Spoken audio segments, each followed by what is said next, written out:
প্রিয় শিক্ষার্থী সকল, আশা করি তোমরা সকলে ভালো আছো, সুস্থ আছো, মনের পদে আছো। বিজ্ঞান পাঠশালায় তোমাদেরকে স্বাগত। আজকে আমরা মজার একটি ক্লাস করতে চলেছি। ক্লাসটি পরিচালনা করবে আমার প্রিয় শিষ্যদের মধ্যে একজন, মারিয়া জাহান মিম। মিম সাতক্ষীরা মেডিকেল কলেজের একজন শিক্ষার্থী। আজকে রক্ত উপাদানের উপরে মারিয়া ক্লাসটি পরিচালনা করবে। আসসালামু আলাইকুম, আমি মারিয়া জাহান মিম, সাতক্ষীরা মেডিকেল কলেজ থেকে এমবিবিএস সেকেন্ড ইয়ারে পড়ছি।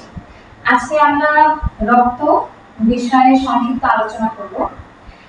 প্রথমে আমরা জেনে নিব রক্ত কি। রক্ত হলো যোজক কলা বা কানেকটিভ টিস্যু, যেটা কিনা রক্তরস এবং রক্তকণিকা দ্বারা গঠিত। রক্তরস মানে হলো প্লাজমা এবং রক্তকণিকা মানে আমরা জানি আরবিসি, ডব্লিউবিসি এন্ড প্লাটিলেট। আমরা যখন কোনো টেস্ট টিউবে অ্যান্টিকোয়াগুলেন্টের উপস্থিতিতে রক্তকে কিছুক্ষণ প্রিজার্ভ করার পরে সেন্ট্রিফিউজ করি, তখন আমরা দেখতে পাবো উপরে ভাসমান হলুদ রঙের তরল পদার্থ, যাকে কিনা আমরা বলছি রক্তরস বা প্লাজমা, থাকবে হলো 55%, আর নিচে তলানি হিসেবে থাকবে রক্তকণিকা 45%। আমাদের শরীরে মোট 5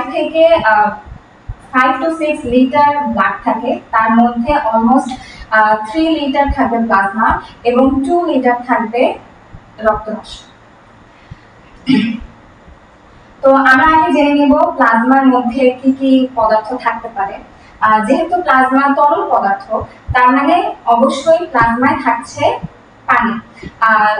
পানি থাকবে 90 to 92%, আর বাকি থাকবে হলো পদার্থ। তার মধ্যে থাকবে অর্গানিক অ্যান্ড ইনঅর্গানিক সাবস্টেন্স। যেসব অর্গানিক বা ইনঅর্গানিক মানে অজৈব সাবস্টেন্স থাকবে, তারা হলো sodium, chloride, potassium, iodine, iron ইত্যাদি। আর হলো যেসব জৈব পদার্থ, যেমন আমরা যদি বলি প্লাজমা প্রোটিন হিসেবে থাকছে globulin, prothrombin, albumin and fibrinogen. আমরা এটাকে জিপিএ5 বলেও মনে রাখতে পারি। এরপরে থাকছে, যেহেতু আমাদের রক্ত অবশ্যই কিছু ওয়েস্ট প্রোডাক্টকে ক্যারি করে বা রিমুভ করে আমাদের টিস্যু থেকে, তাহলে আমাদের নাইট্রোজেন ঘটিত যে সকল বর্জ্য পদার্থ থাকে তাদেরকেও ক্যারি করছে, মানে urea, uric acid, creatinine etcetera. আর হলো আরো কিছু পদার্থ, যেমন আমাদের নিউট্রিশনের জন্য গ্লুকোজ, এরপরে অ্যামাইনো অ্যাসিড, এরপর আমাদের কিছু হরমোন ক্যারি করছে, যেমন হরমোন তাদের সোর্স থেকে টিস্যুতে বহন করে নিয়ে যাচ্ছে রক্ত। এখন আমরা বলবো রক্তকণিকা নিয়ে। রক্তকণিকার মধ্যে থাকছে প্রধানত 3 রকমের। একটা হলো লোহিত রক্তকণিকা, যাকে আমরা বলছি এরিথ্রোসাইট বা আরবিসি, রেড ব্লাড কর্পাসেল। এরপর থাকছে শ্বেত রক্তকণিকা, হোয়াইট ব্লাড কর্পাসেল, এন্ড অনুচক্রিকা মানে প্লাটিলেট। তো লোহিত রক্তকণিকা আমরা ব্লাড মানেই মেইনলি লোহিত রক্তকণিকাকে দেখতে পাই লাল রঙের। লোহিত রক্তকণিকাতে থাকছে হিমোগ্লোবিন। হিম মানে হলো লৌহ জাতীয় রঞ্জক পদার্থ থাকবে এবং গ্লোবিন মানে প্রোটিন থাকছে। তো হিম এবং গ্লোবিন মিলে আমাদের হিমোগ্লোবিন থাকছে এই লোহিত রক্তকণিকায়।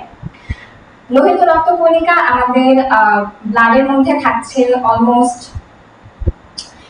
যদি আমরা বলি ছেলেদের ক্ষেত্রে থাকবে 4.9 to 5.5 million per millimetre cube, আর মেয়েদের ক্ষেত্রে থাকছে হলো 4.4 to 4.9 million per millimetre cube.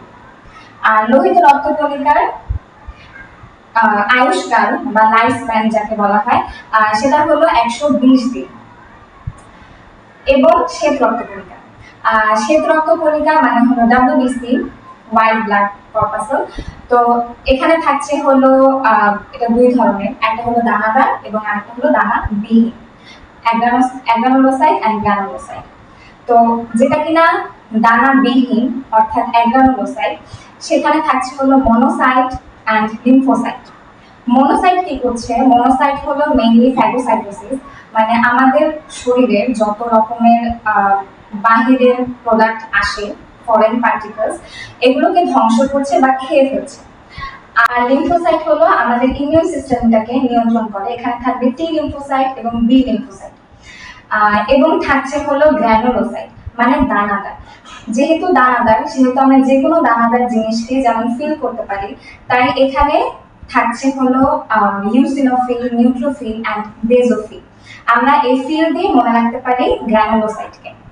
তো আমরা ফার্স্টে বলছি নিউট্রোফিল। নিউট্রোফিল হলো, যেহেতু আমার নামের সাথে মিলছে, নিউট্রাল মানে এর কোনো রং থাকবে না। এবং ইউসিনোফিল এটা হলো লাল রং থাকবে। বেজোফিল থাকবে ব্লুইশ। এবং নিউট্রোফিল এটাও ফ্যাগোসাইটোসিসে সাহায্য করছে। ইউসিনোফিল এটা হলো অ্যালার্জি প্রতিরোধে সাহায্য করবে। এবং বেজোফিল এটা হলো হেপারিনকে নিঃসরণ করবে, এবং যেটা কিনা আমাদের শরীরের মধ্যে রক্ত জমাট বাঁধতে প্রতিরোধ করবে।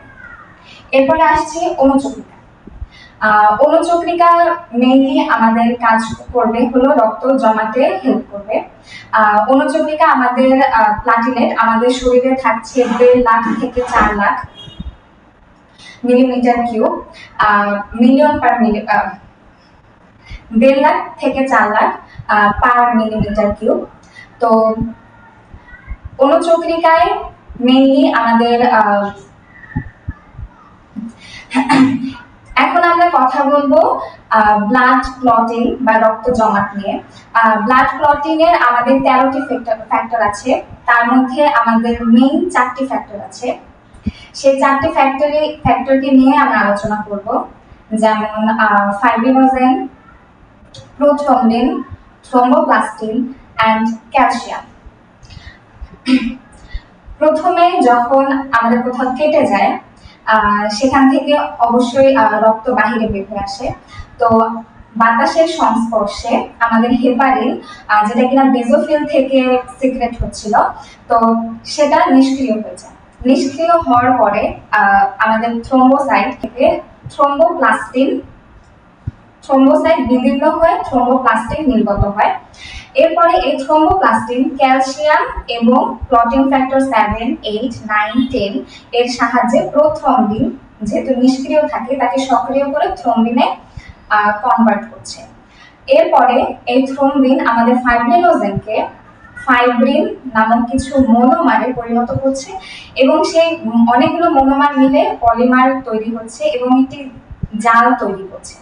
এই জালের মধ্যে আমাদের সকল রক্তকণিকা, red blood cell, white blood corpuscle and platelet, এগুলো এসে জমা হচ্ছে, যার কারণে আমরা সেই রক্তটাকে দেখতে পাচ্ছি লাল রঙের, এবং যেটা কিনা হলুদ রং হিসেবে বের হয়ে আসছে তরল পদার্থ, তাকে আমরা বলছি সিরাম। তো আমাদের এখন প্রশ্ন জাগতেই পারে যে তাহলে আমাদের শরীরের মধ্যে কেন রক্ত জমাট বাঁধছে না? তার কারণ রয়েছে অবশ্যই। কারণ হলো আমাদের বেজোফিল থেকে হেপারিন নিষ্কৃত হচ্ছে। আমি আগেই বলেছি যে হেপারিন আমাদের রক্ত জমাটে প্রতিরোধ করছে।